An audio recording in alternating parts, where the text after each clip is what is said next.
Hi, my name is Jay Worth. I'm the visual effects supervisor on Westworld. For us on Westworld, it's really not necessarily one specific effect. That's the thing I love about the show is it's not really just one thing. We have to create this entire world that then has to fit and carry all of these different effects. So whether it be creating these underground worlds or animals or young Ford or robots or boys or terraformers, all of these things fit into this general world of what are we going to do to create this world of Westworld. So I guess I would have to say that the most challenging part is just being part of the creative process and figuring out what's visual effects going to do. Is it going to be, when we see a problem, is it going to be makeup effects that does it? Is it going to be art department? Is it going to be visual effects?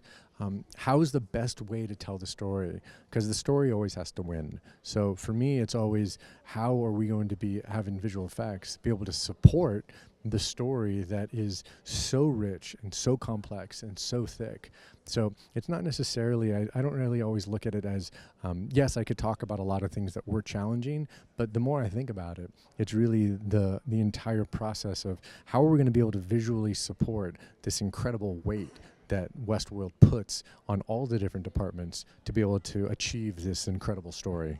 So creating robots, creating these worlds, we look at everything. We look at manufacturing. We looked at 3D printing. We looked at robotics that were actual. We looked at features.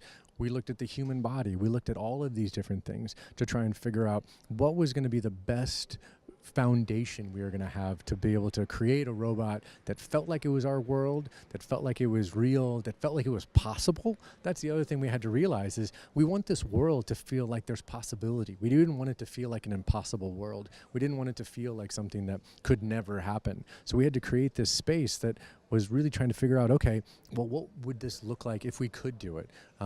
Let's look at what's actually out there. Let's look at actual robotics. Let's look at actual exoskeletons of different creatures and figure out what's the most viable way of doing it and what's the thing that's going to be most effective for the story we want to tell. So we really try and grab every possible thing. And at the same time, there's certain times where we're looking at a feature going, oh, darn it, they did a really good job.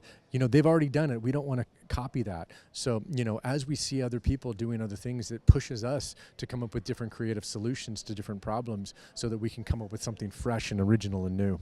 Everyone kind of has a different path of getting into visual effects and storytelling.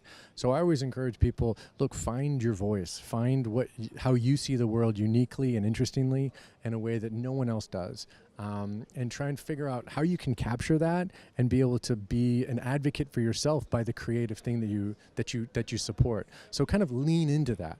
Find out what's your voice. And then get on as many projects as you can. Just do projects after projects. Figure out where you can get a foot in the door. Because I have found that once your foot's in the door and once people see this creativity, there's not enough people doing what we do, to be honest. Become a student, get really good at one thing, figure out that one thing that you're really good at, and just continue to hone that creativity and that passion in storytelling, in whether it be visual or directing or writing, whatever the case may be. From a visual effects standpoint, I always tell people, if you really want to do visual effects from a show side, try and get on any project, whether it be at a commercial, whether it be at a VFX house. There's so many different layers and different ways you can do it, whether it be an artist or whether it be at a VFX company, or whether it be on the show side. And I think there's just a lot of opportunities out there for people that have that passion and have that base and knowledge. Become a student of every possible way you can do things, and it'll definitely pay off.